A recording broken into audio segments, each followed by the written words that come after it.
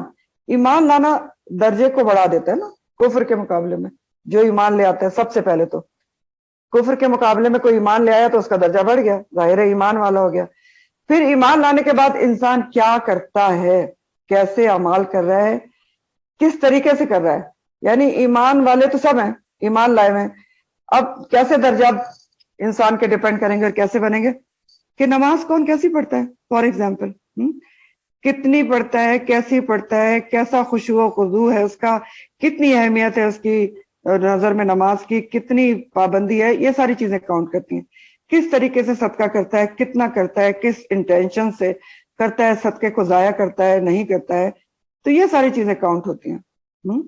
پھر درجات بنتے ہیں اللہ کے یہاں. لیکن بات یہ ہے سوچنے کی دکھ کے ساتھ کہ ہم میں سے کتنے لوگ ہیں جو اللہ کے ہاں اعلیٰ درجے کے بارے میں سوچتے ہیں اور کوشش کرتے ہیں کہ ہم اعلیٰ درجہ پالیں اللہ کے ہاں. کتنے لوگ ہیں؟ آپ نے سنا ہوگا نا، بہت سارے لوگ کہتے ہیں جب ان سے کہو کہ جنت کے درجات ہیں اور اسے کہتے ہیں ٹھیک ہے بس جنت میں داخل ہو جائیں یہی بہت کافی ہے. تو کیوں بھائی بتائیں مجھے، کیا دنیا میں ہم ایسا کہتے ہیں، اکتفا کرتے ہیں کبھی کہ چلو کوئی بات نہیں سوزوکی کار لے لیے تو یہی کافی ہے؟ کبھی کہا ہے کسی نے؟ نہیں. اس کو بیچ کے وہ لے لو، اس کو بیچ کے وہ لے لو، اس کو بیچ کے اوپر ہی اوپر اوپر ہی اوپر. کیا گھر کے بارے میں کبھی ایسا ہوتا ہے؟ صرف ہم آخرت کے بارے میں کیجول ہوتے ہیں، جو ہمیشہ کی زندگی ہے، یہ سوچنے کی بات ہے ہماری. تو سیکھنے کی بات یہ ہے کہ جو آخرت کا جنت کے بھی اعلیٰ درجات ہیں نا، جیسے سورہ واقعہ جو اعلیٰ درجہ بتاتی نا، سابقون السابقون اولئک المقربون، تو اصل میں تو اس کا شوق اور جستجو اور کوشش رکھنی چاہیے انسان کو. ٹھیک ہے، تو بہرحال اللہ کے نزدیک سب کے درجات ہیں، چاہے وہ اچھے کام کر رہا ہے چاہے برے کام کر رہا ہے، پھر بھی کیٹیگریز ہیں اور درجات ہیں. ہم درجات عند اللہ اور واللہ بصیر بما یعملون. اللہ تعالیٰ خوب دیکھنے والا ہے جو بھی لوگ عمل کرتے ہیں، اسی لیے تو درجہ بندی کر لیتا ہے، پتہ چل جاتا ہے اس کو، کیونکہ خوب اچھی طرح دیکھ رہا ہے کہ کون کس نیت اور کس انٹینشن اور کتنی کوشش سے اللہ کی راہ میں جد و جہد کرنا. اگلی آیت بھی بہت ہی خوبصورت آیت ہے قرآن کی، اور اللہ تعالیٰ فرماتے ہیں کہ لقد من اللہ علی المؤمنین، البتہ تحقیق احسان کیا ہے اللہ سبحانہ تعالیٰ نے کس کے اوپر؟ علی المؤمنین، مومنین کے اوپر. کیا احسان کیا؟ اس بعث، جب اس نے مبعوث کیا، فیہم، ان میں مومنین میں، رسولن، ایک رسول کو، من انفسہم، ان کے اپنے نفسوں میں سے. تو لقد من اللہ، من کا لفظ جو ہے یہ 3 معنی میں استعمال ہوتا ہے عربی میں. احسان کرنا، احسان جتلانا، اور کاٹنا یا کٹنے کے معنی میں استعمال ہوتا ہے. تو احسان کرنا اور احسان جتلانا تو آپ کو پتہ چل گیا نا، 2 مختلف چیزیں ہیں. احسان کرنا اور کر کے نہ جتلانا، اور احسان کر کے اس کو جتلانا. اور تیسری چیز ہے اس کا معنی کاٹنا یا کٹنا. تو یہ کیوں ہے اس کا معنی؟ کیونکہ دیکھیں احسان کر کے اگر انسان اس کو ضائع کر دے، تکلیف دے کے، کسی کو اذیت دے کے، تو اس کا اجر کٹ جاتا ہے. تو بہرحال من کے 3 معنی ہوتے ہیں، یہاں پر احسان کے معنی میں آیا ہے. اور جب احسان کے معنی میں من کا لفظ آئے تو ویسے ہی اس کا معنی ہوتا ہے بڑے درجے کا احسان. اور یہاں بھی اللہ تعالیٰ جس احسان کا ذکر کر رہے ہیں نا، وہ بڑے درجے کا احسان ہے، کیونکہ لقد کے ساتھ آ رہا ہے. البتہ تحقیق، 2 تاکیدیں ہیں. من اللہ علی المومنین، اللہ تعالیٰ نے مومنین پر بہت بڑا احسان کیا ہے، احسان عظیم. کیا؟ کہ ان میں ایک نبی کو مبعوث کر دیا، نبی کریم صلی اللہ علیہ وآلہ وسلم کو، ان کے اپنے نفسوں میں سے. تو اللہ تعالیٰ نبی کریم صلی اللہ علیہ وسلم کی پہلے عظمت، ان کا کردار، ان کی صفات واضح کرنے کے بعد اب آپ صلی اللہ علیہ وسلم کی بعثت اور وحی الہی قرآن کی روشنی کو احسان عظیم بیان کرنا ہے کہ یہ احسان عظیم ہے مومنین کے اوپر.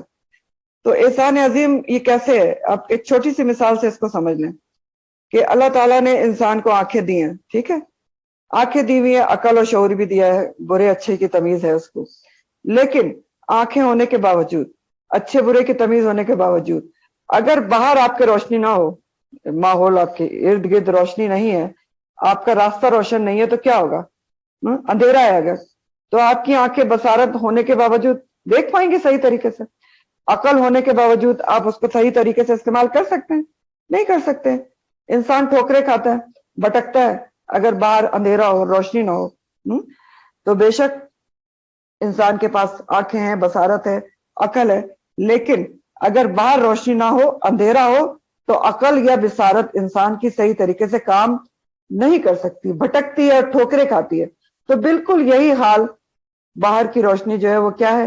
نبی کریم صلی اللہ علیہ وسلم کی بعثت ہے، وہی الہی ہے، قرآن کی روشنی ہے، جس نے ہماری راہوں کو روشن کیا ہے۔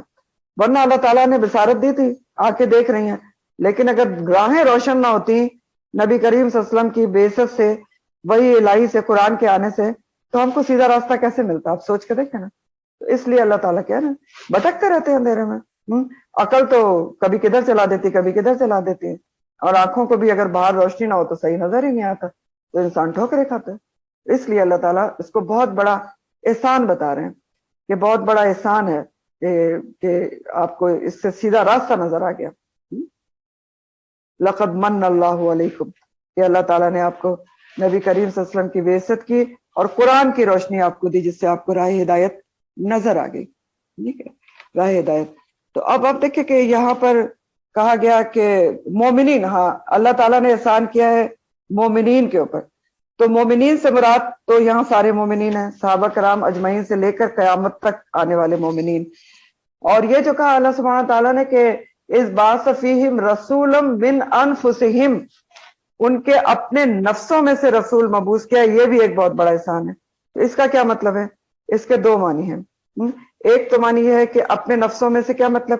کہ رسول کریم صلی اللہ علیہ وسلم بنی نوع انسان میں سے تھے نا، کوئی جن یا فرشتے نہیں تھے۔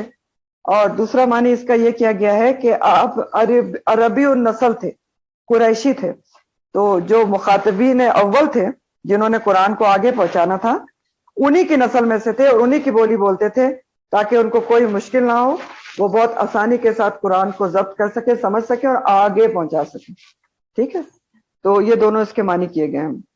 تو جو انفسہم، اپنے نفسوں میں سے مبعوث کیا، یہ بھی ایک بہت اہم بات ہے کہ اللہ تعالیٰ نے تمام انبیاء کو جو ہے وہ انسانوں میں سے مبعوث کیا۔ چاہتے تو اللہ تعالیٰ فرشتے کو بھی مبعوث کر سکتے تھے، جیسا کہ مشرکین نے اعتراض بھی کیا تھا کہ فرشتہ کیوں نہیں رسول بنا کے بھیجا گیا۔ تو اللہ تعالیٰ نے قرآن میں اس کا جواب دیا ہے کئی جگہ پر، اور بتایا یہ کہ گیا ہے قرآن میں کہ اللہ تعالیٰ نے اتمام حجت کے لیے انسانوں پر تمام انبیاء کو انسانوں میں سے مبعوث کیا، تاکہ کوئی یہ نہ کہہ سکے کہ دیکھیں جی نبی تو ہمارا فرشتہ تھا تو وہ تو یہ کام کر سکتا ہے اور ہم نہیں کر سکتے تھے، تو اللہ تعالیٰ نے یہ جو حجت ہے ختم کر دی۔ تو اسی طرح پھر دیکھیں کہ انسان یہ بھی کہہ سکتے تھے کہ ہمارے مسئلے اور فرشتوں کے مسئلے تو الگ الگ ہیں، تو فرشتہ کیسے ہمارے مسائل حل کرے گا؟ تو اللہ تعالیٰ نے انبیاء انسانوں میں سے بھیج دیے۔ پھر یہ بھی کہہ سکتے تھے انسان کے فرشتے کی بات ہمیں سمجھ میں نہیں آتی، تو اللہ تعالیٰ نے یہ ساری اتمام حجت کر دی۔ تمام انبیاء جو ہے وہ من انفسہم میں سے تھے، انسانوں میں سے تھے، مافوق البشر نہیں تھے، تاکہ لوگ ان کے قریب ہو کر پورا فائدہ اٹھا سکیں، کسی قسم کی جھجک محسوس نہ کر سکیں۔ تو لقد من اللہ علی المومنین، اللہ تعالیٰ نے مومنین پر بڑا احسان کیا ہے جب ان کے اندر اس بعث فیہم رسولا من انفسہم، جب ان کے اندر ان کے نفسوں میں سے ایک رسول کو مبعوث کر دیا۔ آپ دیکھیں یہ واحد مثال ہے جہاں اللہ تعالیٰ اپنی نعمت صرف بتا نہیں رہے، جتا بھی رہے ہیں، احسان عظیم بتا رہے ہیں۔ ورنہ اللہ تعالیٰ کی بے شمار نعمتیں، کبھی اللہ تعالیٰ نے اس کا احسان نہیں جتایا۔ ہاں کہیں جتایا ہے قرآن میں؟ تو نعمتیں بھری پڑی ہوئی ہیں اللہ تعالیٰ کی، لیکن یہاں پر صرف جتایا گیا ہے کیونکہ یہ بہت بڑی نعمت ہے اللہ سبحانہ تعالیٰ کی۔ اور یہ جو کہا گیا نا کہ علی المومنین، تو نبی کریم صلی اللہ علیہ وسلم تو تمام عالم کے لیے رحمت للعالمین بنا کر بھیجے گئے تھے، تو یہاں پر اللہ تعالیٰ خاص طور پر مومنین سے کیوں آپ کی جو بعثت ہے اس کو احسان بتا رہے ہیں؟ اس لیے بتا رہے ہیں کہ آپ کی ذات، آپ کی تعلیمات، آپ کی سنت اور ہدایت کا نفع مومنین حاصل کر رہے ہیں نا اصل میں۔ اس لیے کہا گیا کہ لقد من اللہ علی المؤمنین، کہ فائدہ تو زیادہ مومنین کو پہنچ رہا ہے نا۔ وَإِن كَانُوا مِن قَبْلُ لَفِي ضَلَالٍ مُبِينٍ، اور بے شک وہ تھے من قبل اس سے پہلے کھلی گمراہی میں. کون تھے؟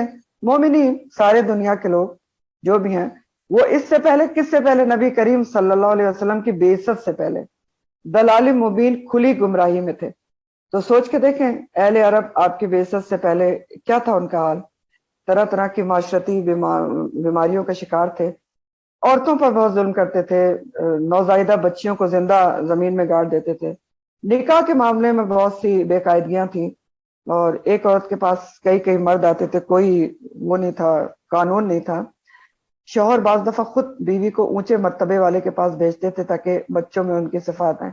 عجیب باتیں تھیں، لڑائیاں تھیں چھوٹی چھوٹی باتوں پر، کہیں پانی پینے پلانے پہ جھگڑا اور کہیں گھوڑا آگے بڑھانے پہ جھگڑا، اور لڑائیاں چھوٹی چھوٹی باتوں پر شروع ہو کر کئی کئی سال جاری رہتے تھے، کتنے لوگوں کا خون بہہ جاتا تھا. تو ایسے حالات میں نزول قرآن اور نبی کریم صلی اللہ علیہ وسلم کی بعثت کیا تھی؟ بے شک بنی نو انسان کے اوپر ایک بڑا احسان تھا. لقد من اللہ علی المؤمنین اذ بعث فیہم رسولا من انفسہم.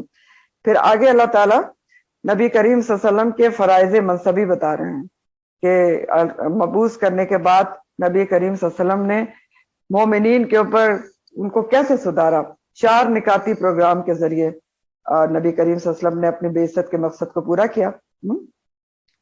تو یہاں پر نبی کریم صلی اللہ علیہ وسلم کے جو فرائض منصبی تھے، جس کے ذریعے سے انہوں نے مومنین کو سدھارا، ان کو دنیا کا امام بنا دیا، وہ 4 چیزیں بتائی جائیں گی. اور یہی 4 چیزیں جو یہاں پر بتائی جا رہی ہیں نبی کریم صلی اللہ علیہ وسلم کا فرائض منصبی، وہی ہمیشہ کے لیے دینی قرآن کا سلیبس بھی ہے کہ جب بھی قرآن پڑھا اور پڑھایا جائے گا تو ان 4 چیزوں کو پیش نظر رکھ کے پڑھایا جائے گا. کون کون سی 4 چیزیں ہیں جو سلیبس ہیں دینی تعلیم کا اور جو نبی کریم صلی اللہ علیہ وسلم کے فرائض منصبی میں شامل تھیں؟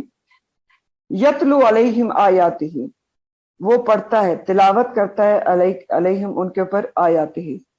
سب سے پہلا کام کہ یتلو علیہم، یتلو تلا یتلو تلاوتن سے ہے، الہامی کتاب کی تلاوت کرنا یا پیچھے پیچھے الفاظ کے جانا. تو پہلا کام آپ کا بتایا گیا کہ آپ اللہ کی آیات کو پڑھ کر سناتے تھے، تلاوت کرتے تھے. تو نبی کریم صلی اللہ علیہ وسلم نے 3 طریقے سے قرآن کی آیات کی تلاوت کر کے لوگوں کو سنائی. نمبر 1، ایک لفظی تلاوت کی آپ نے، یعنی قرآن مجید کے الفاظ جیسے جبرائیل علیہ السلام کے ذریعے آپ کے اوپر نازل ہوئے تھے آپ کے قلب مبارک پر، ویسے کہ ویسے آپ نے لوگوں کو سنا دیا. تو لفظی تلاوت تھی. دوسرا کیا تھا؟ معنوی تلاوت تھی، یعنی قرآن کے مطالب جو مطلب بھی ہیں وہ بھی کس نے بتائے؟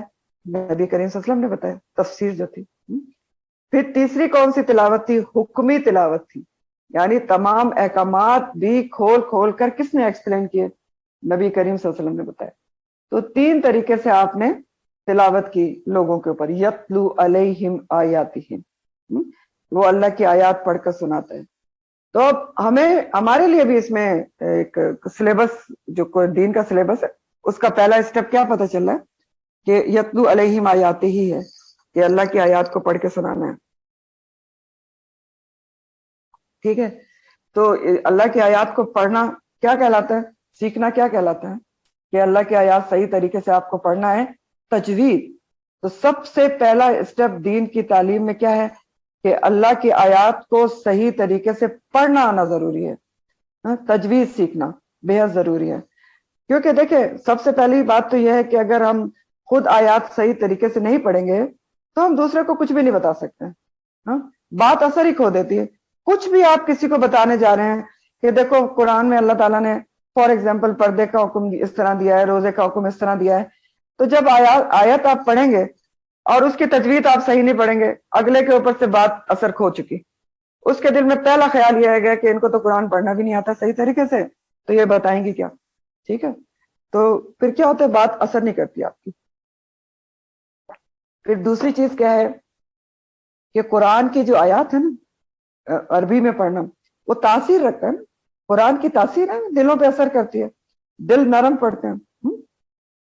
اور جب زمین نرم ہو جائے اس کے بعد اس کو پانی دیا جائے تو زمین زیادہ پانی جذب کرتی ہے اور بیج بھی جلدی پھوٹتا ہے اور پودا نکلتا ہے. تو تلاوت کو کرنا، سننا، سنانا، سیکھنا، یہ سب بہت ضروری ہے پہلے اسٹیپ کے طور پہ. کیونکہ اس سے دل نرم پڑتے ہیں، زمین تیار ہوتی ہے، اور اس کے بعد جب آپ اس میں بیج ڈالتے ہیں نا، قرآن کو سمجھاتے ہیں، تو وہ دل میں اترتا ہے۔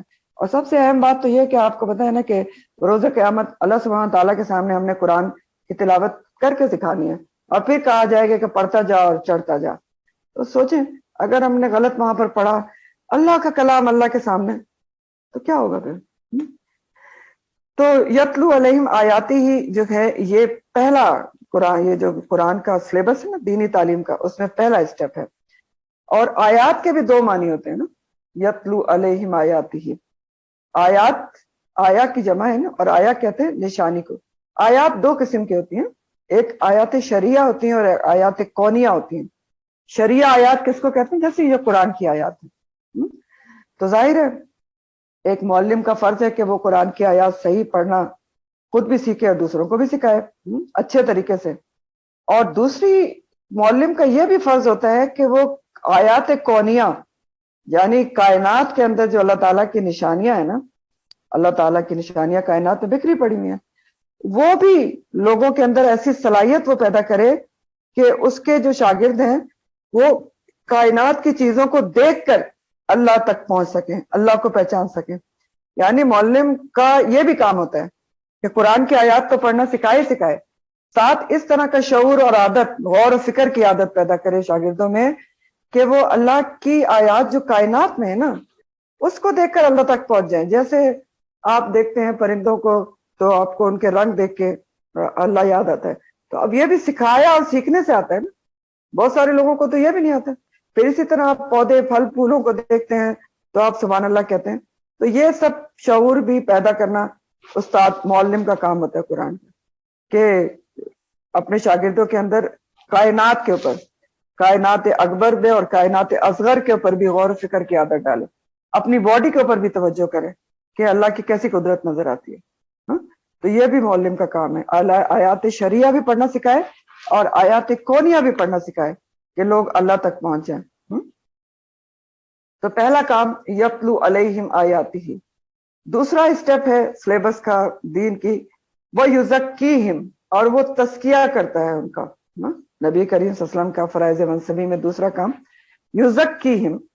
یزکیہم کا جو لفظ ہے زکا یزکی اور تزکیہ سے ہے، اور وہ تزکیہ کرتا ہے۔ ان کا تزکیہ آپ کو پتا ہے کہ دو قسم کا ہوتا ہے، ایک ظاہری یا حصی تزکیہ ہوتا ہے، یعنی پاکیزگی، ظاہری طہارت وغیرہ کے جو احکامات ہیں کہ انسان کیسے پاکیزہ رہے، وضو کیسے کرے، غسل کیسے کرے، کتاب الطہارہ میں جو بیان ہوتے ہیں، تو وہ بھی کس نے بتائے ہیں؟ نبی کریم صلی اللہ علیہ وسلم نے بتائے، اور اس کے بعد قرآن کے معلم کو بھی بتانا چاہیے کہ کیسے وضو ہوتا ہے اور کیسے انسان کی طہارت حاصل ہوتی ہے۔ تو یہ تو ایک ظاہری تزکیہ ہوتا ہے، ایک باطنی تزکیہ بھی ہوتا ہے جو بہت ضروری ہے۔ باطنی تزکیہ کیا ہوتا ہے؟ اندر کی صفائی، دل دماغ روح کی صفائی، کہ انسان کے اندر سے شرک، نفاق، بغض، کدورت، یہ جو اخلاق کے منافی چیزیں ہیں، کبر اور حسد اور یہ سب چیزیں نکل جائیں۔ یہ بھی استاد کا کام ہوتا ہے۔ اور یہ جو باطنی تزکیہ ہوتا ہے نا، جس کو تزکیہ نفس کہتے ہیں، وہ 3 اسٹیپس کے اوپر مبنی ہوتا ہے۔ 3 اسٹیپس ہوتے ہیں اس کے باطنی تزکیے کے۔ 3 اسٹیپس کیا ہوتے ہیں؟ سب سے پہلا اسٹیپ ہوتا ہے کہ اندر سے برائیوں کو نکالا جائے، بری صفات نکالے انسان کوشش کر کے، ایک 1 بائی 1 لے اور ان کو نکالے۔ دوسرا اسٹیپ ہوتا ہے ان کی جگہ پر اچھی چیزیں ڈالیں، کیونکہ دیکھیں اگر آپ جگہ خالی چھوڑ دیں تو جھاڑ جھنکار پھر سے اگاتے ہیں، تو صرف برائیاں نکالنا کافی نہیں ہوتا، اس کی جگہ اچھی چیزوں کو ڈالیں۔ اور تیسرا اسٹیپ ہوتا ہے پھر ان اچھی چیزوں کی نشو و نما بھی کریں، گروتھ کریں۔ اور اگر گروتھ نہیں کریں گے تو پھر بھی وہ زیادہ عرصے نہیں چلے گی نا، ایک ٹیمپریری عمل ہوگا نا۔ آپ نے اچھائی نکالی، برائی نکالی، اچھائی اندر ڈالی، لیکن اس کو آپ نے اس کی نشو و نما نہیں کی، تو اب کیا ہوگا؟ تھوڑے عرصے بعد ہو سکتا ہے وہ وقتی طور پہ تھا، ایک چھوٹا سا پودا تھا، ختم ہو جائے۔ تو تینوں اسٹیپ بہت ضروری ہیں۔ ایک دین کے استاد کا یہ بھی بہت اہم فریضہ ہے کہ وہ لوگوں کی اصلاح کرے، بری باتوں کو اندر سے ان کے نکالے، اچھی ڈالے، برے اخلاق نکالے، اچھے ڈالے، ان کو ایسا ماحول فراہم کرے، ایسی باتیں ان کے ساتھ کرے کہ ان کی سوچ بدل جائے، عمل بدل جائے، وہ ایک نئے انسان بن جائیں، اور اپنے شاگردوں سے ایسی چیزوں کو دور کرے جو ان کو روحانی طور پر آگے بڑھنے میں رکاوٹ پیدا کرتی ہیں۔ روحانی طور پر جو رکاوٹ پیدا کرتی ہیں ان کو دور کر دے ان کے اندر سے. تو یہ سب بھی قرآن کے جو معلم ہوتا ہے اس کا کام ہوتا ہے. تو یہ جو میں نے آپ کو باطنی تزکیے کی بات کی نا، ظاہری تزکیہ تو آسان چیز ہے نا، آپ کو وضو کا صحیح طریقہ پتہ چل گیا آپ کر لیں گے، آپ کو طہارت کا صحیح طریقہ پتہ چل گیا آپ کر لیں گے. باطنی تزکیہ ہی تو مشکل ہوتا ہے، اور یہ کرنا بھی ہوتا ہے اور کرانا بھی ہوتا ہے. جو باطنی تزکیہ ہے نا، اس کی مثال آپ ایک زمین کے ٹکڑے کی طرح لے سکتے ہیں جس میں جھاڑ جھنکار اگے ہوئے ہیں. ٹھیک ہے، اب آپ اس میں فضل اگانا چاہتے ہیں، اب اس میں سے جھاڑ جھنکار نہیں نکالتے اور آپ اس کے اندر بیج ڈال دیتے ہیں تو کیا ہوگا؟ جھاڑ جھنکار تو پھر بھی اگتے رہیں گے نا. پہلا اسٹیپ کیا ہوا کہ جھاڑ جھنکار کو نکالا جائے. پھر اسی طرح اگر آپ جھاڑ جھنکار نکال بھی دیے لیکن اس کی جگہ پر اچھی کوالٹی کا بیج نہیں ڈالا تو پھر بھی کیا ہوگا؟ جب اچھی کوالٹی کا بیج ہی نہیں ڈالا تو اچھا پودا کیسے نکلے گا؟ اور پھر اسی طرح اگر تیسرا اسٹیپ ہے کہ آپ نے جھاڑ جھنکار بھی نکال دیے، اچھے بیج بھی ڈال دیے، لیکن آپ اس کو پانی نہیں دیتے، اس کی آبیاری نہیں کرتے تو پھر پودا کیسے نکلے گا؟ تو بالکل یہی سارا جو عمل ہے نا وہ باطنی تزکیے کا بھی ہوتا ہے اور جو بہت ہی ضروری ہے. تزکیہ اپنے شاگردوں کا کرنا اپنا کرنے کے بعد. تو دوسرے درجے پر تزکیے کا عمل قرآنی تعلیم میں لازم ہے تاکہ آیات کا فائدہ ہو، بات اندر جائے. آیات فائدہ نہیں پہنچاتی نا اگر تزکیہ نہ ہوا ہو طالب علموں کا. انسان ظاہری طور پر بھی پاک ہو اور باطنی طور پر بھی پاک ہو تب ایک مختلف انسان بنتا ہے، تب مختلف انسان بنتے ہیں. اور تیسرا اسٹیپ ہے وہ یعلمہم الکتاب، اور وہ کتاب کی تعلیم دیتا ہے. یعلمہم الکتاب، علم یعلم تعلیم، یعنی اہتمام اور تدریج کے ساتھ قرآن کی تعلیم دیتا ہے نبی کریم صلی اللہ علیہ وسلم کا تیسرا کام. یعنی آپ نے جو بھی احکامات سمجھائے قرآن کے، اوامر و نواہی کی تعلیم دی، کیا حلال ہے کیا حرام ہے، یہ سب آپ نے بہت ہی ڈیٹیل میں سمجھائے ہیں.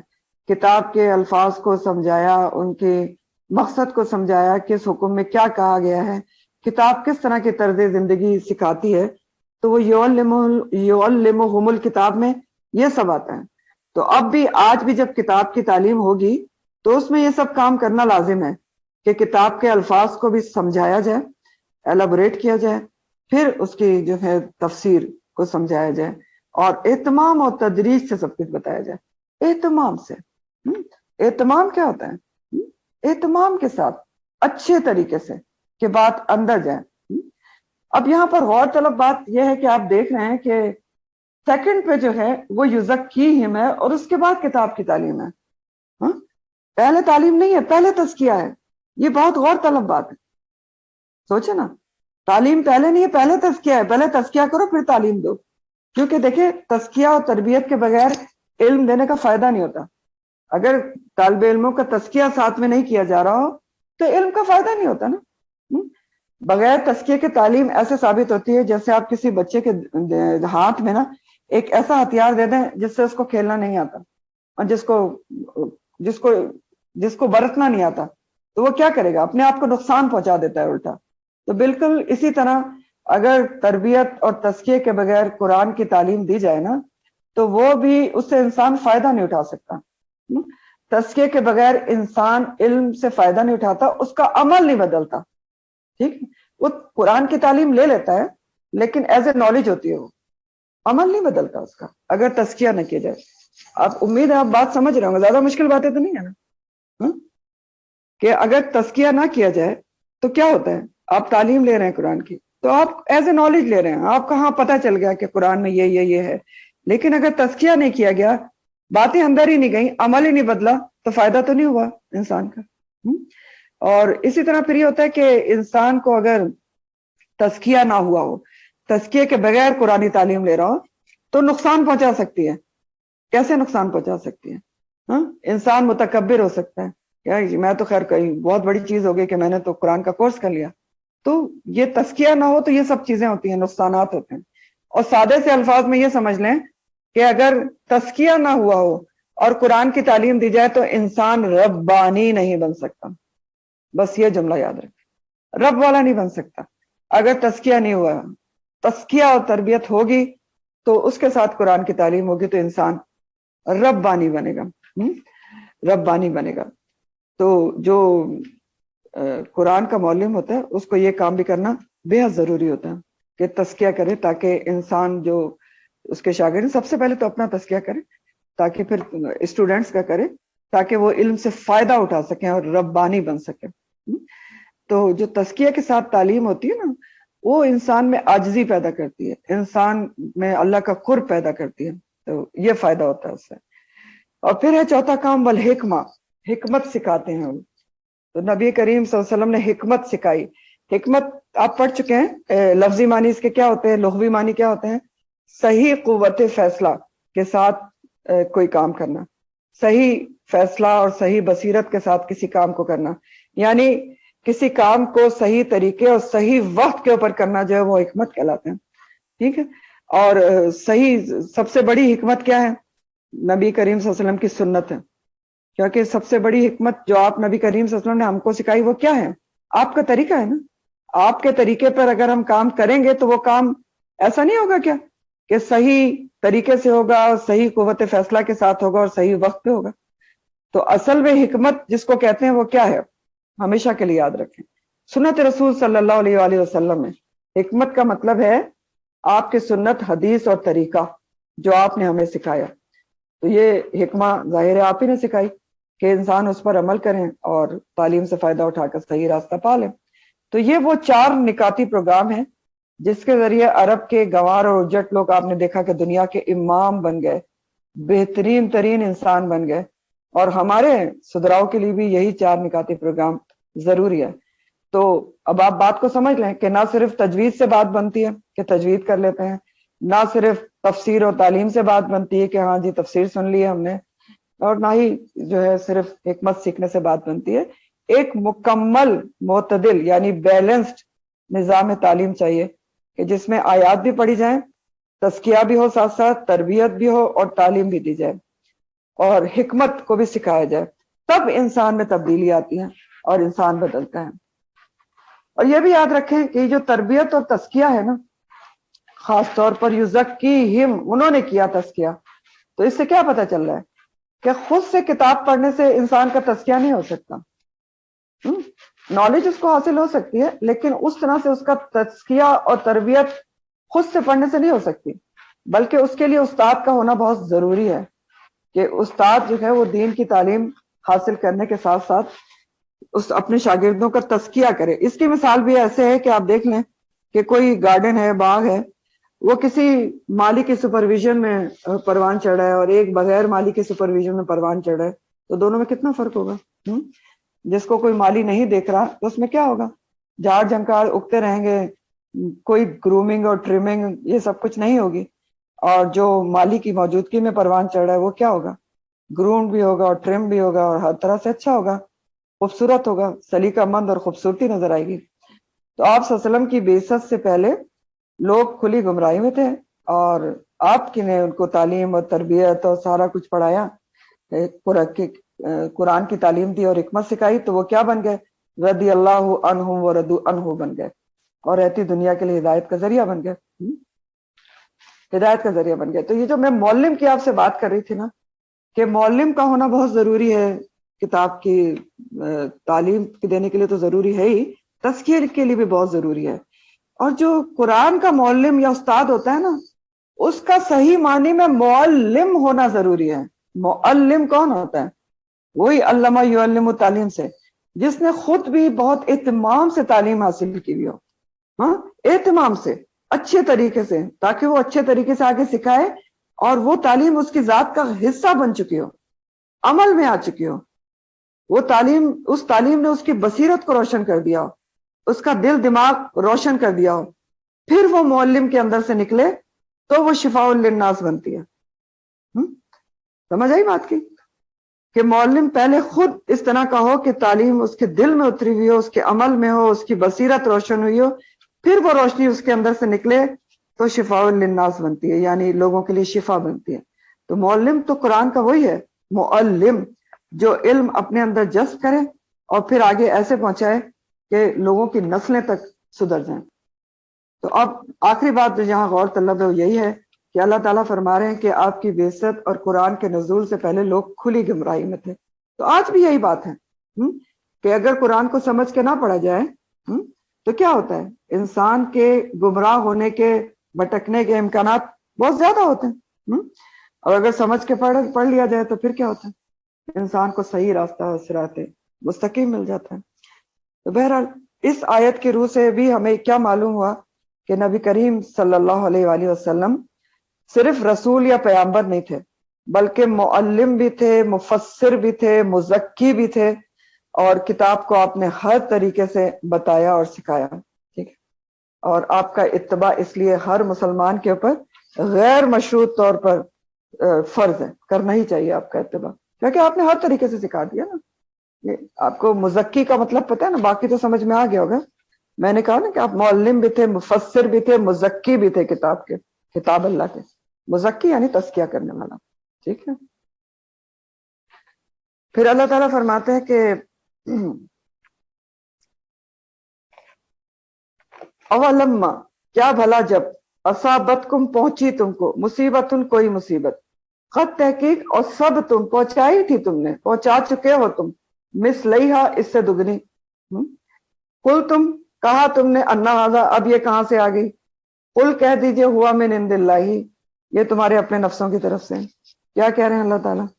احد میں، غزوہ احد میں کے بعد یہ ہوا تھا کہ منافقین اور مشرکین تو پروپیگنڈا کر ہی رہے تھے کہ سچے رسول ہوتے تو کیوں شکست ہوتی، اور اگر سچے مومن ہوتے تو کیوں شکست ہوتی، تو وہ تو کر ہی رہے تھے، لیکن عام مسلمانوں کے دل میں بھی یہ خیال آیا کہ اگر ہم اللہ کی راہ میں لڑ رہے تھے تو ہمیں شکست کیسے مل سکتی ہے؟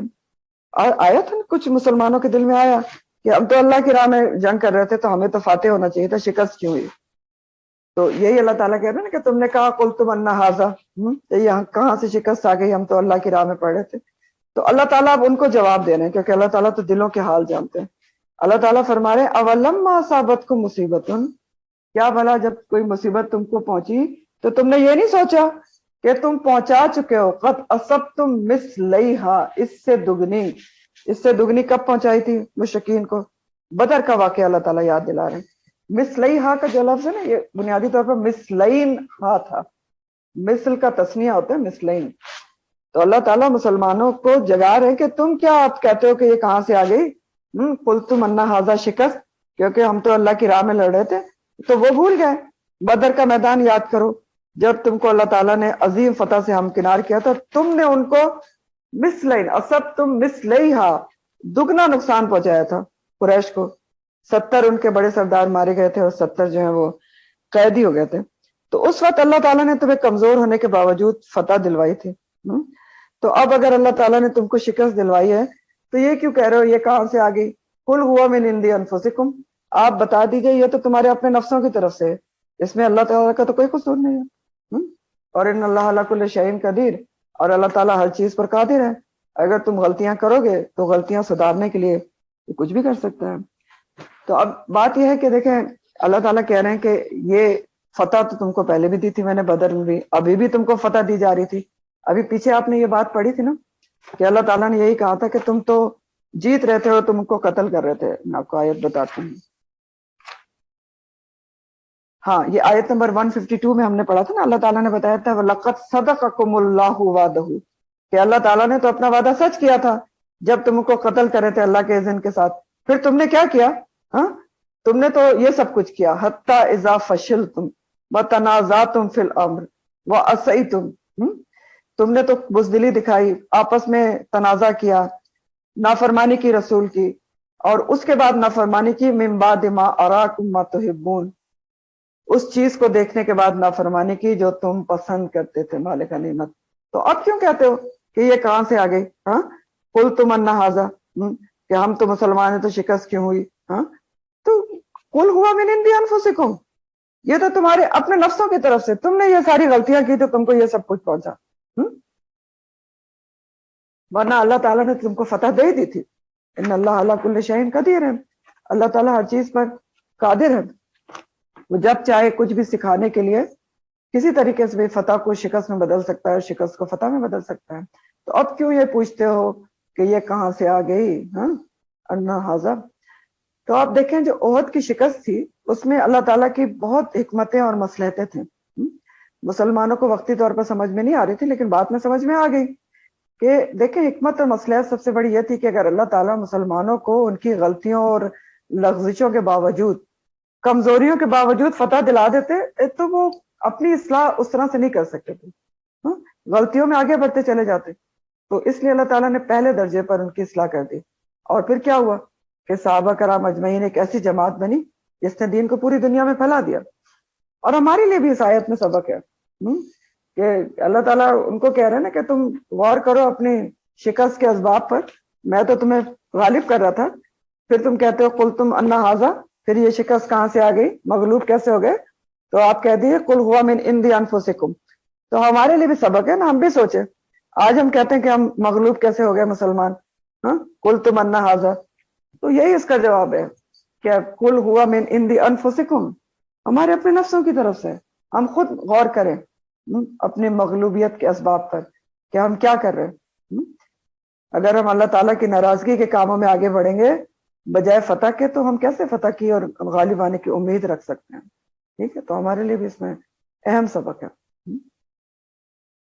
پھر اللہ تعالیٰ مزید فرماتے ہیں کہ وما اصابکم یوم التقى الجمعان فباذن اللہ. اور جو کچھ بھی پہنچا تم کو اس دن جس دن آمنے سامنے ہوئی تھی دو جماعتیں. یہ کون سا دن تھا؟ احد کے دن. تو فباذن اللہ، تو وہ اللہ کے اذن سے سب کچھ ہوا تھا.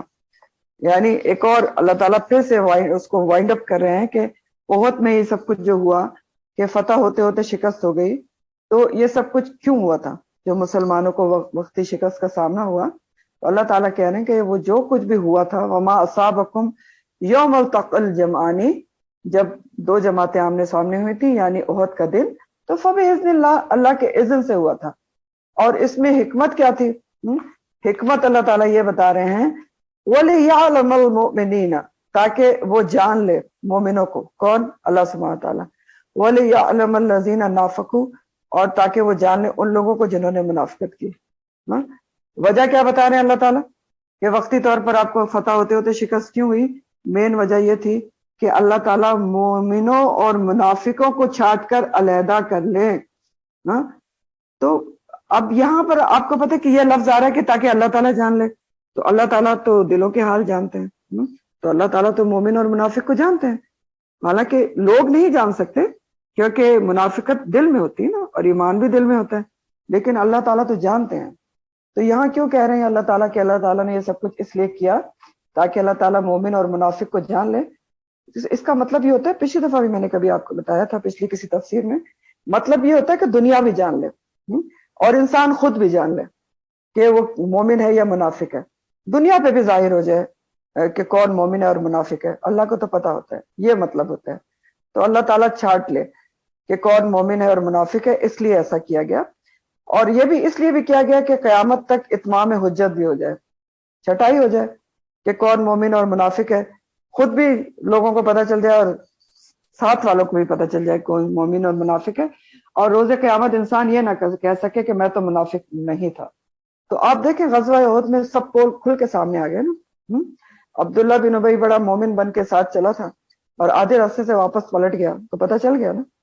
بدر کے بعد جو ہے عبداللہ بن ابی وقتی طور پر یہ اوپری طور پر ایمان لایا تھا، لیکن دیکھیں ایمان اور منافقت دل میں ہے نا. لیکن اب جو کچھ اس نے احد میں کیا نا تو چھاٹی ہو گئی نا، کھل کے سامنے آ گیا، جان لیا اللہ تعالیٰ نے. وَلِيَعْلَمَ الْمُؤْمِنِينَ وَلِيَعْلَمَ الَّذِينَ نَافَقُوا، اور لوگوں کو ہی پتہ چل گیا تاکہ وہ منافقت سے خبردار رہ سکیں. سب کے پول کھل گئے. تو ہمارے لیے بھی اس میں ایک سبق ہے کہ ہمارے لیے کیا سبق ہے؟ آپ دیکھیں کہ ہمارا سبق اس میں یہ ہے کہ مومن کا جو پتہ ہے نا اصل میں کہ اس کے دل میں کتنا ایمان ہے، کس لیول پر ہے ایمان کے، وہ اس وقت پتہ چلتا ہے جب وہ کسی مشکل مصیبت میں گرفتار ہوتا ہے. ہم سب کے اندر کتنا ایمان ہے، کس لیول کا ایمان ہے، کتنا اللہ پر بھروسہ ہے، کتنا ٹرسٹ ہے، کتنا توکل اللہ ہے، یہ سب کس وقت پتہ چلتا ہے؟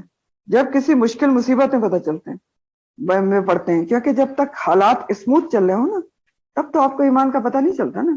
پھر ہم کہتے رہتے ہیں ہاں بہت ایمان والے ہیں ایمان والے ہیں، لیکن اصل کب پتہ چلتا ہے؟ چھاٹی کب ہوتی ہے؟ خود کو بھی انسان کو کب پتہ چلتا ہے؟ اپنے آپ بھی پتہ چل جاتا ہے کہ میرا ایمان کس لیول کا ہے. جب مشکل مصیبت میں گرفتار ہوتے ہیں تب پتہ چلتا ہے. تو یہ بہت اہم بات ہے کہ ایمان کا پتہ تب چلتا ہے جب انسان پہ مشکل مصیبت آتی ہے. تو بہرحال اللہ تعالیٰ نے یہاں فرمایا کہ جب دو جماعتیں آمنے سامنے ہوئی تھی تو جو کچھ اس میں ہوا وہ اس لیے کیا گیا تاکہ مومن اور منافق کو چھانٹ کے الگ کر لیا جائے، چھانٹی ہو جائے. وقیل لہم، اور کہا گیا لہم ان کے لیے، تعالو آؤ، قاتلو جنگ کرو، فی سبیل اللہ، او ادفعوا یا کم از کم مدافعت ہی کرو.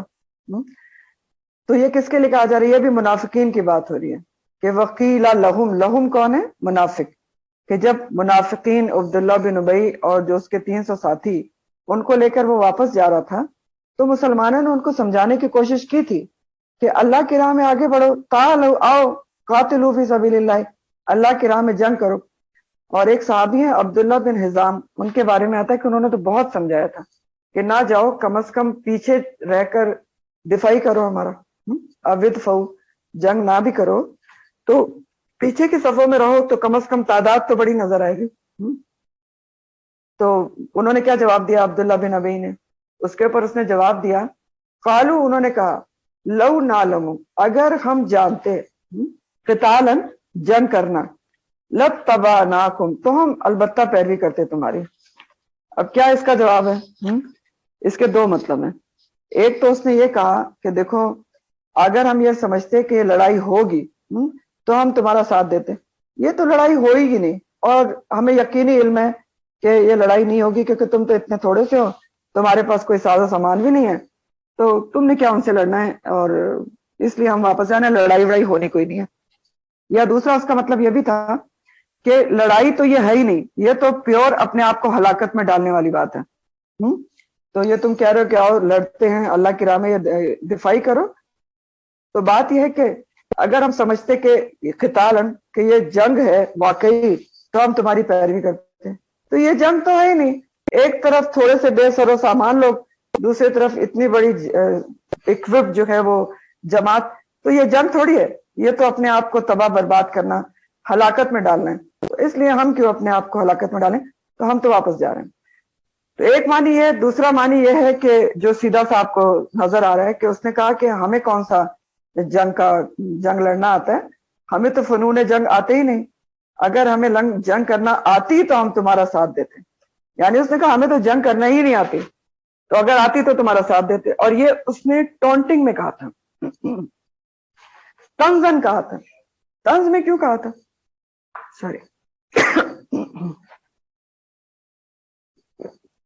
آپ کو یاد ہے کہ جب یہ فیصلہ ہو رہا تھا نبی کریم صلی اللہ علیہ وسلم کے سامنے کہ غزوہ احد کہاں پر رہ کر لڑی جائے، تو عبداللہ بن ابی نے اس بات کی فیور کی تھی کہ مدینہ کے اندر رہ کر لڑی جائے، لیکن اور کچھ صحابہ نے کہا کہ باہر لڑنی چاہیے، جن کو شہید ہونے کا شوق تھا، جذبہ شہادت ان کے اندر بہت تھا.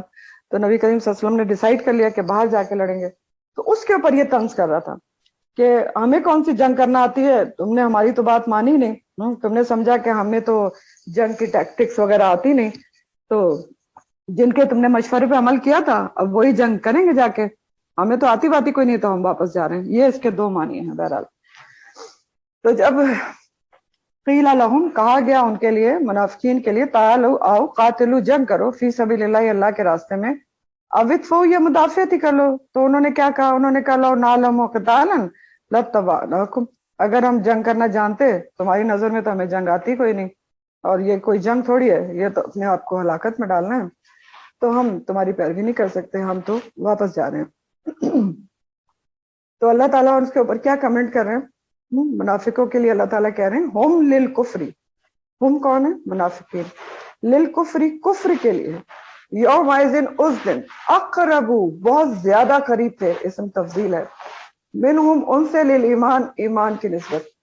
اللہ تعالیٰ کہہ رہے ہیں اس دن یہ منافقین کفر کے بہت زیادہ نزدیک تھے ایمان کی بنسبت. یعنی منافقت کیا ہوتی ہے کہ اوپر سے بھی انسان ایمان والا ہوتا ہے اور اندر سے کافر ہوتا ہے، لیکن اللہ تعالیٰ کہنے اس دن تو ان کے اوپر بھی کوئی ایمان نظر نہیں آ رہا تھا، فلی اور ٹوٹلی وہ کفر کے قریب نظر آ رہے تھے کہ صاف طور پر مسلمانوں کو بیچ راہ میں چھوڑ کر واپس چلے گئے. تو وہ ہم للکفر یومئذ اقرب منہم من الایمان یقولون، وہ کہہ رہے تھے بافواہہم. اچھا دیکھیں یہاں پر بات یہ ہے سوچنے کی کہ جو شخص جب دین کے اوپر مشکل ہو، دین کے اوپر کی مدد کرنے کا وقت ہو، اس وقت وہ دین کو چھوڑ کے چلا جائے کہ مجھے تو میں نہیں کام کر سکتا یا مجھے آتا نہیں یہ کام، تو وہ دین کو نقصان پہنچاتا ہے بجائے فائدے کے. کہ آپ ایک پارٹی ایک جماعت ہے، ٹھیک، وہ دین کا کام کر رہی ہے کوئی بھی. اب کیا ہوا کہ بہت زیادہ کوئی ایسا ٹائم آیا کہ جس وقت دین کی خدمت آپ نے کرنی ہے، کہیں جانا ہے، کچھ بھی کرنا ہے، جیسے مرد لوگ جاتے ہیں، اینڈ ٹائم پر آپ نے کوئی ایکسکیوز دے دیا کہ مجھے تو یہ کام کرنے نہیں آتا اس لیے ہم نہیں جا رہے. اس سے کیا ہوتا ہے؟ دین کا نقصان ہو جاتا ہے. ایک لوگ کم ہو جاتے ہیں نا. اکوپڈ ایک بندہ جس کو چیز آتی ہے آپ کی جماعت میں تھا، تو وہ پھر دین کو نقصان پہنچا دینے والا ہو جاتا ہے. تو بہرحال اللہ تعالیٰ کہہ رہے ہیں کہ انہوں نے جو اس طرح سے کیا کہ انہوں نے ظاہری طور پر بھی وہ اس دن، منافقت ویسے تو دل میں ہوتی ہے، ظاہری طور پر بھی ہم للکفر یومئذ اقرب منہم الایمان، ایمان کی بنسبت کفر کے بہت زیادہ قریب تھے. یعنی ان کا کفر سامنے سامنے نظر آ رہا تھا، قریب نظر آ رہے تھے، کفر کی طرف زیادہ مائل تھے اس دن. اور وہ کہہ رہے تھے یقولون، وہ کہہ رہے تھے بافواہہم، اپنے منہوں کے ساتھ، ما لیس فی قلوبہم، جو ان کے دلوں میں نہیں تھا. تو کہہ رہے اللہ تعالیٰ کہہ رہے ہیں منہ سے تو یہ کہہ رہے تھے نا کہ ہمیں جنگ کرنا نہیں آتی یا جنگ ہوئے گی کوئی نہیں تو ہم واپس جا رہے ہیں، لیکن اللہ تعالیٰ فرما رہے کہ یہ اصل بات یہ بھی نہیں تھی. وہ اس دن ایمان کی نسبت کفر سے زیادہ قریب تھے، اور ان کے دلوں میں تو اس سے بھی بڑھ کے باتیں تھیں. جو کہہ رہے تھے اس سے بھی بڑھ کے ان کے دلوں میں باتیں تھیں. یقولون بافواہہم ما لیس فی قلوبہم، منہوں سے وہ کہہ رہے تھے جو دلوں میں نہیں تھا. واللہ اعلم بما یکتمون، اور اللہ تعالیٰ بہت اچھی طرح جانتا ہے جو وہ چھپا رہے تھے. تو منہوں سے تو وہ کہہ رہے تھے نا کہ ہمیں جنگ کرنا نہیں آتی، تو ہم اگر آتی تو تمہارے ساتھ رہتے، لیکن دلوں میں کیا تھا؟ منافقین کے دلوں میں یہ بات تھی کہ آج مسلمانوں کی یہ چھوٹی سی بے سر و سامان جماعت کی شکست یقینی ہے، تو ہم کیوں ذلیل و خوار ہوں. اور وہ اس بات پر بھی خوش تھے کہ مسلمان آج تباہ برباد ہو جائیں گے، اور ہم دیکھ ہی رہے ہیں کہ تباہ ہو رہے.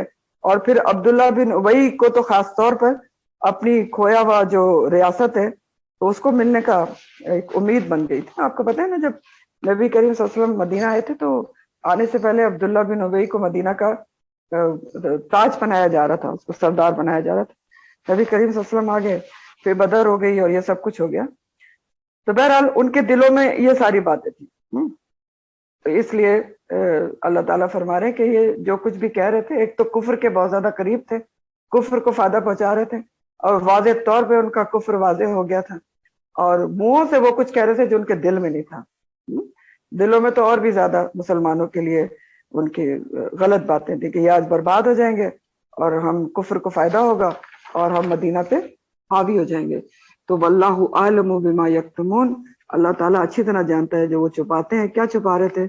یہی دھوکے، منافقت، غلط باتیں، اسلام دشمنی، اور اوپر سے کہہ رہے تھے کہ ہم لڑائی جانتے تو تمہارا ساتھ دیتے. تو اس سے بھی ہمیں ایک بات سمجھ میں آ رہی ہے کہ انسان کی جو پہچان ہے نا، مومن دوست کی پہچان، اچھے دوست کی پہچان آپ کو مشکل کے وقت میں ہوتی ہے. جو مشکل میں ساتھ دے وہ مومن ہے، اور جو مشکل میں چھوڑ کے چلا جائے اسے سوچ لیں کہ وہ کون ہے. پھر اللہ تعالیٰ فرماتے ہیں الذین قالوا، وہ لوگ جنہوں نے کہا لی اخوانہم، اپنے بھائیوں کے لیے. یہ بھی منافقین کا ذکر ہے. الذین کون ہے؟ وہی منافقین ہے. یہ آیت بھی پچھلی آیات سے جڑی ہوئی ہے، منافقین کا ہی طرز عمل بیان ہو رہا ہے. الذین منافقین ہے. تو الذین جنہوں نے کہا لی اخوانہم، اپنے بھائیوں کے لیے، وقعدوا، اور خود وہ بیٹھ گئے، یعنی جنگ سے پیچھے بیٹھ گئے، واپس چلے گئے. تو کیا کہا انہوں نے اپنے بھائیوں کے لیے؟ منافقین نے، جو خود تو لوٹ گئے تھے، جنگ میں انہوں نے شرکت نہیں کی، وقعدوا، بیٹھ گئے تھے. یہ کہا اپنے بھائیوں کے لیے لو اطاعونا، اگر وہ ہماری اطاعت کرتے، ہماری بات مانتے، ما قتلوا، تو مارے نہ جاتے. یعنی وہ بھی واپس آ جاتے تو مارے نہ جاتے، ہمارے ساتھ اگر جنگ چھوڑ کے آ جاتے. تو کہا اپنے بھائیوں کے لیے. تو آپ کو پتہ ہے، میں نے پچھلی بار بھی آپ کو بتایا تھا کہ بھائیوں سے مراد ایک تو سگے بھائی بھی ہو سکتے ہیں منافقین کے، جو جنگ میں شامل تھے، یا ان کے عزیز رشتہ دار بھی ہو سکتے ہیں۔ انصار مدینہ جو مخلص مومن تھے وہ جنگ میں شامل تھے، اور کرٹیسی میں کچھ ان کے رشتہ دار منافقین بھی جنگ میں شامل تھے۔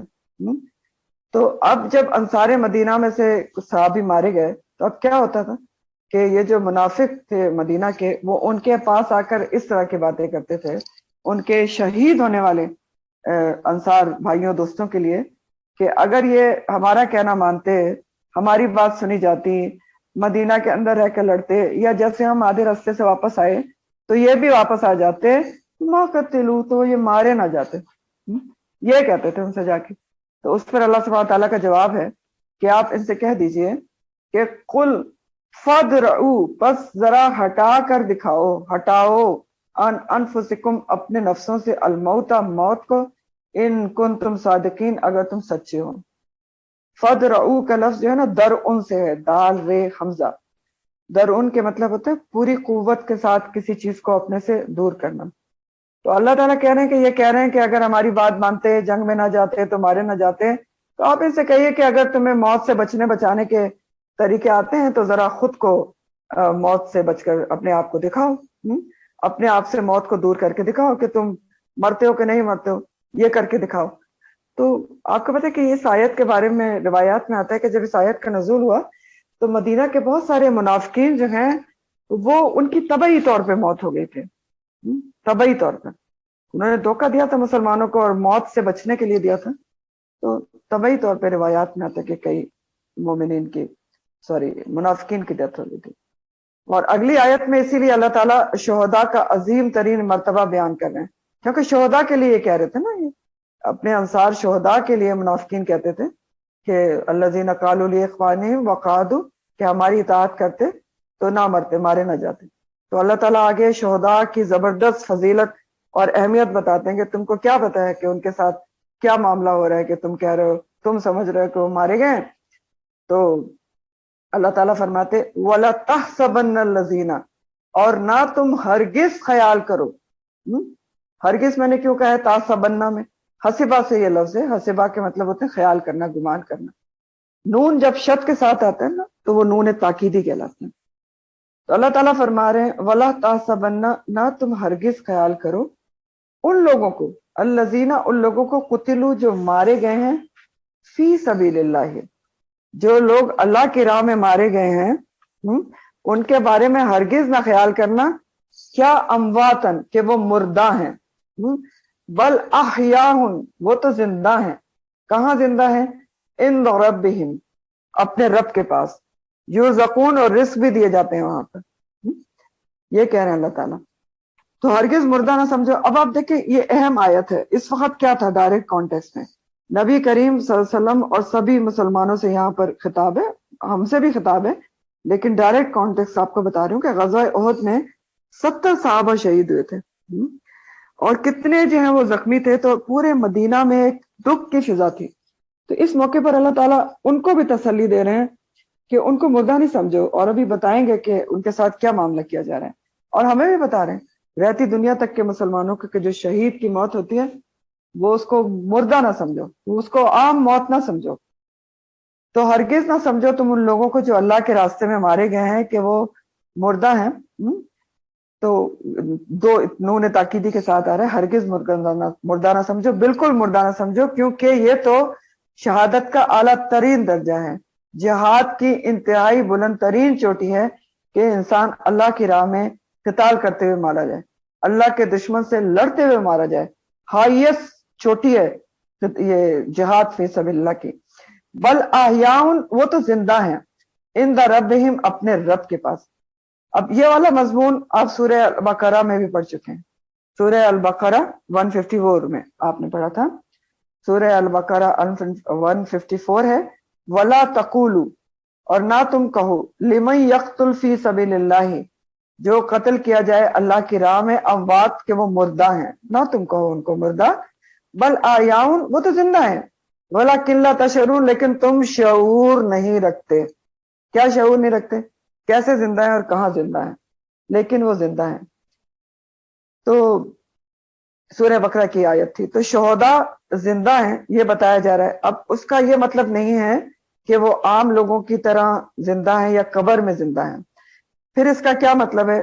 یہ آپ کو پہلے بھی اس آیت میں بھی سمجھا تھا آپ نے, دوبارہ بھی سمجھ لیں کہ شہداء کہاں زندہ ہیں, قبر میں آواز بہرحال نہیں آ رہی. زندہ نہیں ہے.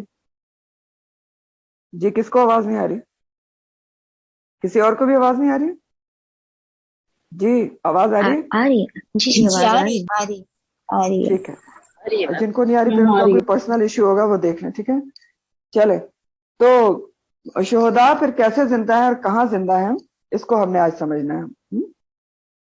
شہداء جو ہے نا ان کی برزخی زندگی نہیں ہوتی. ٹھیک ہے, ہم سب کی 3 طرح کی زندگیاں ہیں, 3 اسٹیپس ہیں زندگی کے.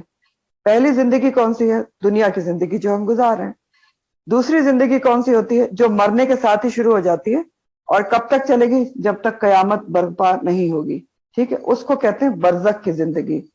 ٹھیک ہے, اور یہ دوسری زندگی ہے. اس میں کیا ہوتا ہے کہ انسان کا جسم قبر میں ہوتا ہے اور روحیں جو ہیں اگر نیک ہو تو علیین میں جاتی ہیں جو کہیں آسمانوں پر ہے, اور اگر بد ہو تو سجین میں جاتی ہیں جو کہیں زمین پر ہے.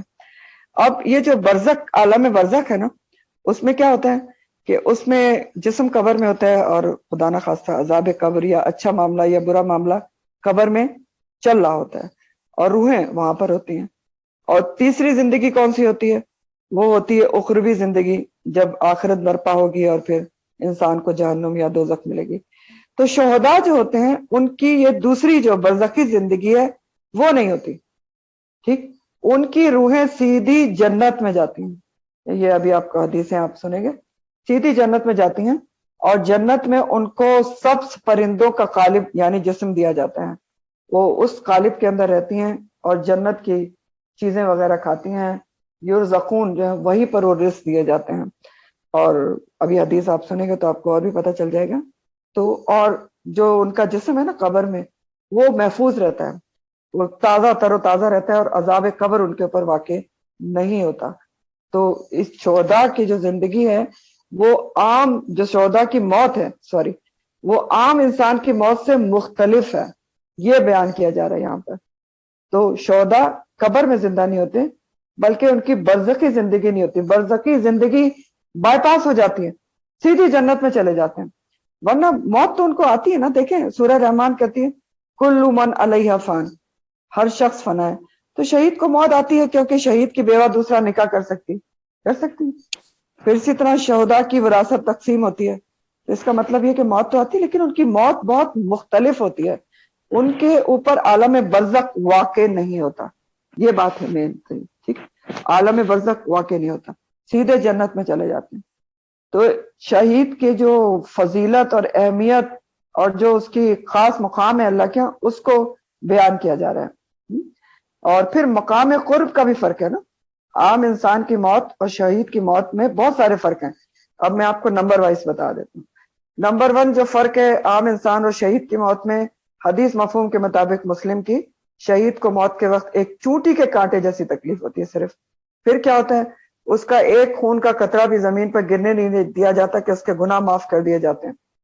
پھر تیسرا کیا ہے, مقام قرب کا فرق ہے, وہ اللہ کے پاس ہے, عند ربہم ہے, عند ربہم ہے, قریب ترین ہے. اور ابھی حدیث سے بھی اس کی وضاحت ہوتی ہے.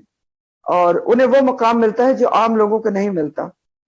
تو ان کو مردہ نہ کہو, تو بہت ساری وجوہات سے ان کو مردہ نہ کہو, کیونکہ ایک تو موت لفظ سے مایوسی ٹپکتی ہے, حوصلہ شکن لفظ ہے, جذبہ جہاد ہلکا پڑ جاتا ہے. تو ان کو مردہ نہ کہو تاکہ لوگوں کا جذبہ جہاد زندہ رہے. اور پھر یہ بھی تو ہے نا, تو شہید کی موت ہے وہ قوم کی حیات ہے, تو مردہ کہاں سے ہو گئے؟ پھر مردہ نہ کہو, اگلا پوائنٹ ہے بل آیاؤن, وہ زندہ ہیں, ان دا ربہم, ان کے رب کے پاس, یرزقون, اور رزق بھی دیے جاتے ہیں. اب میں اس کے لیے میں آپ کو حدیث سناتی ہوں تو یہ دونوں چیزیں آپ کو پتہ چل جائیں گی, کہاں زندہ ہیں اور رزق کہاں دیے جاتے ہیں. مسلم کی روایت ہے عبداللہ بن مسعود رضی اللہ تعالیٰ عنہ سے, وہ کہتے ہیں ہم نے اس آیت کے بارے میں نبی کریم صلی اللہ علیہ وآلہ وسلم سے پوچھا تو انہوں نے فرمایا کہ شہداء کی روحیں سبز پرندوں کی صورت میں ہوتی ہیں جنت میں, ان کے لیے عرش کے نیچے کچھ قندیلیں لٹکی ہیں, عرش کے نیچے. ٹھیک ہے, عند ربہم, تو یہ روحیں جنت میں جہاں چاہے سیر کرتی ہیں، چکتی پھرتی ہیں، پھر ان قندیلوں میں واپس آ جاتی ہیں اور آرام کرتی ہیں۔ ان کے پروردگار نے ان کی طرف دیکھا اور پوچھا تمہیں کسی چیز کی اور خواہش ہے؟ جب 3 بار یہی سوال کیا گیا تو انہوں نے جواب دیا کہ پروردگار ہمیں کسی چیز کی خواہش نہیں ہے، ہاں ہم یہ ضرور چاہتے ہیں کہ تو ہماری روحوں کو واپس دنیا میں لوٹا دے، ہم پھر جہاد کریں تیری راہ میں اور پھر مارے جائیں۔ تو یہ تو آپ دیکھیں، آپ کو اور بہت بڑا فرق کیا نظر آ رہا ہے عام انسان اور شہید کی موت میں، کہ یہ ان دا رب بھی ہم زندہ ہیں، ڈائریکٹ جنت میں ہیں، ان کو غالب بھی دیا جاتا ہے، وہاں پر ہی وہ قندیلوں کے اندر رہتے ہیں، کھاتے پیتے بھی ہیں، یرزقون وہی رزق دیا جاتا ہے۔ عام انسان اگر نیک بھی ہو تو کیا ہوتا ہے، اس کی روح علیین میں جاتی ہے، ان دا ربہم یا عرش کے نیچے سائے میں یا جنت میں یا اس میں نہیں جاتی، قندیلوں میں نہیں رہتے۔ اور نیک کتنا بھی انسان ہو، اگر وہ اس کے اوپر برزخ واقع ہوتی ہے اور اس کا جسم قبر میں، عذاب قبر اس کے اوپر ہو سکتا ہے، کیونکہ ایک صحابی تک کے بارے میں آتا ہے کہ نبی کریم صلی اللہ علیہ وسلم جب ان کی ڈیتھ ہوئی تو ایک صحابیہ نے کہا کہ تو جنتی آدمی تھے، تو آپ نے کہا ایسا نہ کہو، اس کے اوپر اس وقت ایک مال غنیمت کی چادر پتہ نہیں چرانے کی وجہ سے عذاب ہو رہا ہے۔ تو یہ سب جو ہے وہ شہداء کے ساتھ نہیں ہوتا، بہت بڑا فرق ہے۔ رب کے پاس زندہ ہوتے ہیں، وہیں رزق دیے جاتے ہیں، برزخ ان پہ واقع نہیں ہوتا، ان دا ربہم زندہ ہیں، قبر میں نہیں۔ اگلا فرق یہ بھی ہے کہ جیسے میں نے حدیث میں آپ کو بتایا کہ ایک شہید کو اللہ کی راہ میں کام آنے کی بار بار تمنا ہوتی ہے، وہ بار بار شہادت کی موت کی لذت اور لطف کو چکھنا چاہتا ہے، جبکہ ایک عام انسان اگر جنت میں چلا جائے کبھی بھی نہیں واپس آنے کی تمنا کرے گا۔ تو انہوں نے تو تمنا کی کہ ہمارے رب تو ہمیں واپس بھیج، اتنی زبردست موت ہے۔ تو اس حدیث اور اس آیت میں دراصل اس شخص کی موت کے بعد کی زندگی کا، موت کے بعد کی زندگی کا نقشہ کھینچا گیا ہے جو اللہ کی راہ میں جان دے دیتا ہے، برزخ کی زندگی کا۔ ایک اور بخاری و مسلم کی حدیث کا مفہوم ہے، رسول اللہ صلی اللہ علیہ وسلم نے فرمایا جنت میں داخل ہونے والوں کو زمین پر جو کچھ ہے اگر سب کچھ دے دیا جائے تو پھر بھی وہ اس دنیا میں آنا نہیں چاہیں گے سوائے شہید کے، وہ اس عزت و اکرام کی بنا پر جو اسے ملا ہے تمنا کرے گا کہ دنیا میں پھر واپس جائے اور پھر 10 بار اللہ کی راہ میں مارا جائے۔ اور اگلا پوائنٹ یہ بھی ہے جو آپ کو پہلے بھی میں نے بتایا تھا کہ شہداء کے جسم تر و تازہ رہتے ہیں، ان کو مٹی نہیں کھاتی، اور اس کا واضح ثبوت دنیا دیکھ بھی چکی ہے۔ شہداء احد جو ہیں ان میں سے کچھ کی قبریں کسی وجہ سے 90s میں کھولی گئی تھی، تو ان کے جسم بالکل تر و تازہ تھے، اور ان کے بعض کے تو جو زخم تھے اس میں سے خون بھی بہ رہا تھا۔ اور عراق کا ایک مشہور واقعہ ہے 2 صحابہ کا، جو میں پورا ڈیٹیل نہیں بتاؤں گی، آپ کو پہلے بھی بتا چکی ہوں، نیٹ پر موجود ہے۔ 2 صحابہ جو حذیفہ بن یمان رضی اللہ تعالیٰ عنہ اور جابر بن عبداللہ، یہ 1923-25 میں یہ واقعہ ہوا تھا عراق کے اندر، کہ جو شاہ عراق تھا، فیصلی نام تھا ان کا، ان کو خواب میں آئے تھے یہ دونوں صحابہ، حذیفہ بن یمان خاص طور پہ آئے، انہوں نے کہا کہ جی میرے قبر میں پانی آ رہا ہے۔ ان کے دونوں کے جو مزار مبارک ہیں عراق میں، بغداد میں تھے۔ تو شاہ عراق کو آئے تو انہوں نے پہلے دن تو توجہ نہیں دی، دوسرے دن آئے پھر بھی نہیں دی، تو تیسرے دن پھر حذیفہ بن یمان وہاں کے سب سے بڑے مفتی کی خواب میں آئے۔ انہوں نے کہا دیکھیں میں نے ان کو بتایا ہے لیکن وہ اس کو اہمیت نہیں دے پا رہے ہیں، ہماری قبروں میں پانی آ گیا تو آپ نکالیں۔ تو پھر ٹیم بیٹھی اور ڈیسائیڈ یہ ہوا مختصر کے کھول کے دیکھا جائے۔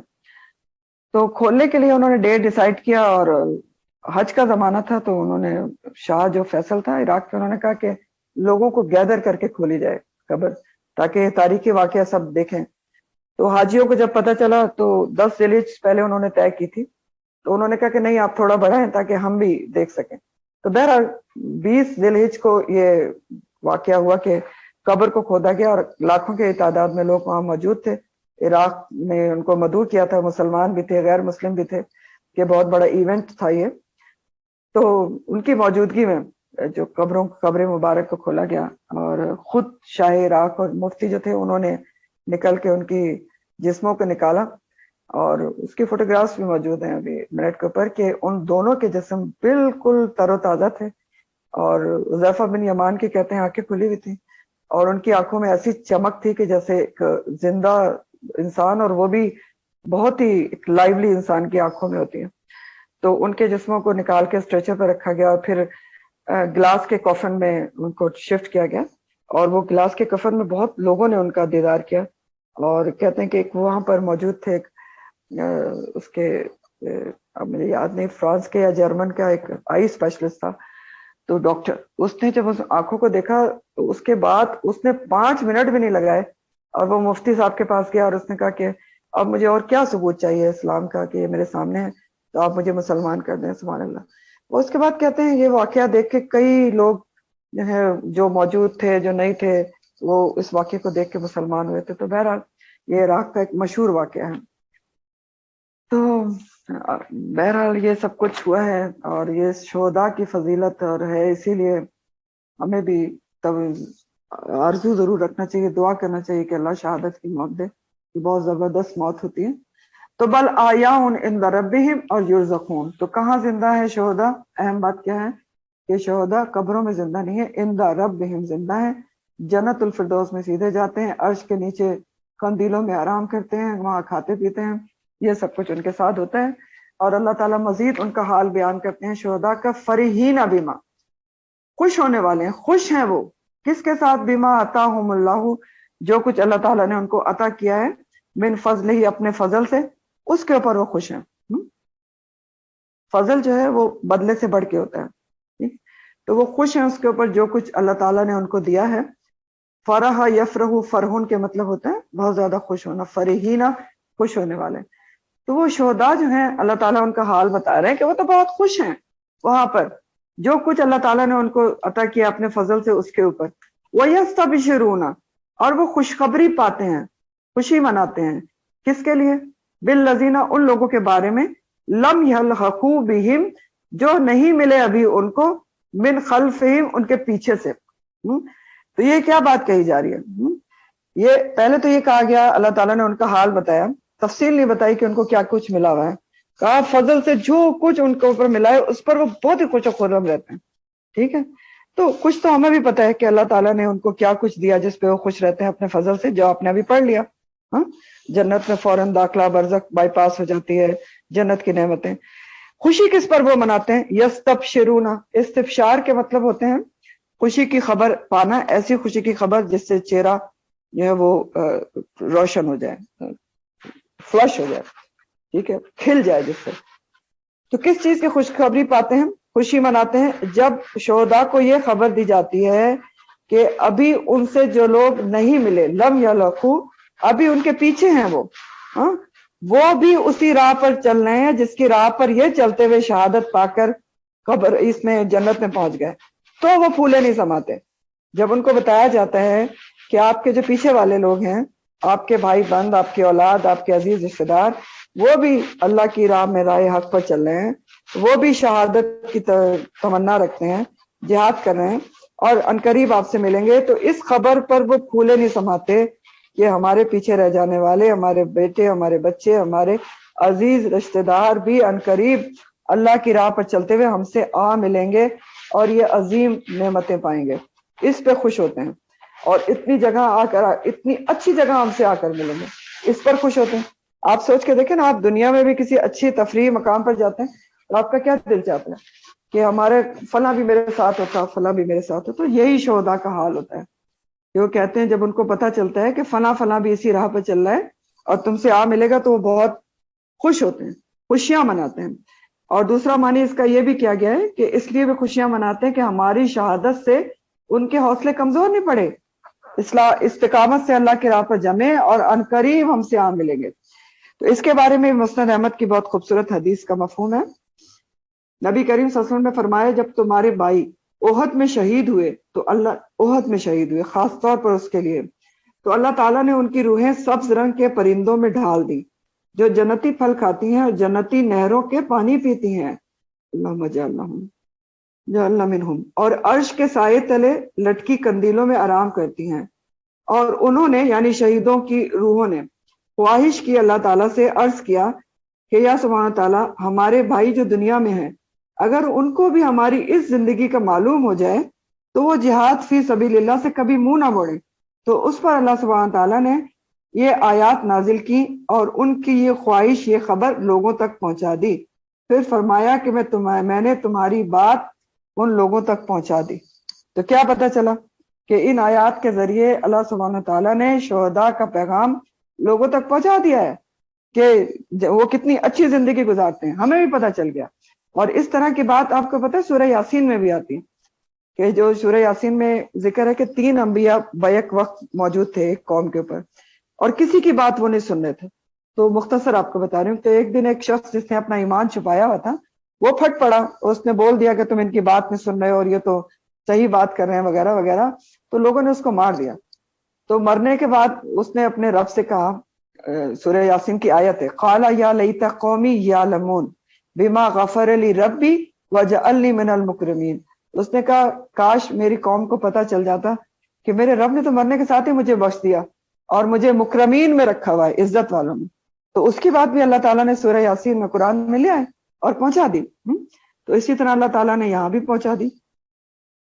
یہاں سے ہمیں یہ بھی پتہ چل رہا ہے کہ جو لوگ نیک لوگ ہوتے ہیں نا, اللہ کی راہ پر چلنے والے, وہ جب ان کے ساتھ والے بھی نیک راہ پر چلتے ہیں تو وہ حسد نہیں کرتے بلکہ وہ خوش ہوتے ہیں, یستبشرون, اور تمنا بھی رکھتے ہیں کہ ان کے دوست احباب, ان کی اولاد ان کی طرح نیک راہ پر چلے. تو بہرحال وہ خوش ہیں جو شہداء ہیں, فرحین بما آتاہم اللہ من فضلہ ویستبشرون, اور وہ خوشیاں مناتے ہیں, خوشخبری پاتے ہیں ان لوگوں کے لیے, لم یلقوا بہم من خلفہم اللہ خوف علیہم ولا هم یحزنون. کیا خوشخبری پاتے ہیں کہ جو بھی شہید ہو گیا اللہ کی راہ میں, نہ اس کو کوئی خوف ہوگا مستقبل کا, نہ ہی وہ ماضی میں کسی بات پر غمگین ہو گئے. تو کیسے کوئی غم اور خوف ہو سکتا ہے شہادت پانے والوں کو, جب شہید کے خون کی پہلی بوند بھی زمین پر گرنے نہیں پاتی کہ بخش دیا جاتا ہے, ڈائریکٹ جنت ہے. تو کیسا خوف اور کیسا غم, کچھ بھی نہیں ہوتا.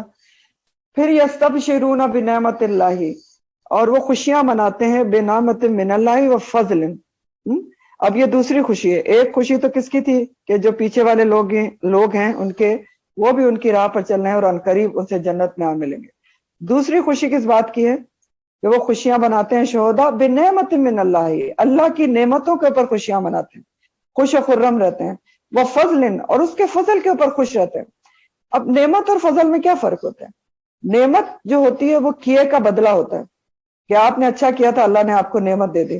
اور فضل کیا ہوتا ہے؟ نعمت سے کہیں بڑھ کر ہوتا ہے, زیادہ اجر ملنا. تو اتنا کچھ ان کو مل گیا ہے شہداء کو اللہ کے پاس جنت میں ابھی بھی کہ جتنا وہ سوچ بھی نہیں سکتے تھے. اللہ کی نعمت اور فضل پہ خوشیاں مناتے ہیں. اور یہ بھی سوچ لیں کہ یہ تو ابھی برزخی زندگی کا حال ہے ان کا. ابھی تو جو کچھ ان کو آخرت میں ملے گا وہ تو پتہ نہیں کیا کیا ملے گا, اس سے بھی کہیں بڑھ کے ملے گا. کیونکہ وہ ان اللہ لا یضیع اجر المؤمنین, کیونکہ اللہ تعالیٰ, بے شک اللہ تعالیٰ مومنین کا اجر جو ہے وہ ضائع نہیں کرتا. ضائع کیسے کرے گا؟ وہ تو شاکرون ہے نا اللہ تعالیٰ کی ذات, 10 سے اور 700 گنا اور اضافاً کثیرہ کچھ بھی دے سکتی ہے نا, تو ضائع نہیں کرتی. مسند احمد کی ایک اور حدیث مفہوم کے مطابق شہید کو اپنے خاندان کے قریبی 70 لوگوں کی سفارش اللہ کے اذن سے کرنے کا موقع ملے گا. ٹھیک ہے. تو بہرحال ان اللہ لا یضیع اجر المؤمنین. تو ان آیات سے ہمیں ایک بہت اچھی بات اور ضروری بات پتہ چلی ہے کہ دیکھیں دنیا کی زندگی بہت تھوڑی ہے. قرآن کیا کہتا ہے؟ لگے گا ایک صبح گزاری ہے, ایک شام گزار کے آپ آ گئے, یا ساعتم من النہار ہے, دن کا ایک گھڑی گزار کے آئے. اس کو اگر انسان اللہ کی پسند کے مطابق گزار لے, آخرت کو پیش نظر رکھ کر گزار لے, اور اللہ کے پسند کے کام کرتے کرتے اس کو موت آ جائے, تو اس کی ہمیشہ کی زندگی خوشیوں سے بھرپور ہو سکتی ہے, یستبشرون والی ہو سکتی ہے. ٹھیک ہے. آخر دعوانا الحمدللہ رب العالمین.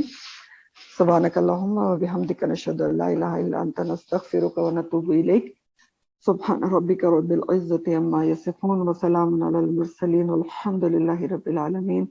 ربنا تقبل منا انک انت السمیع العلیم وتب علینا انک انت التواب الرحیم. آمین یا رب العالمین. السلام علیکم ورحمۃ اللہ وبرکاتہ.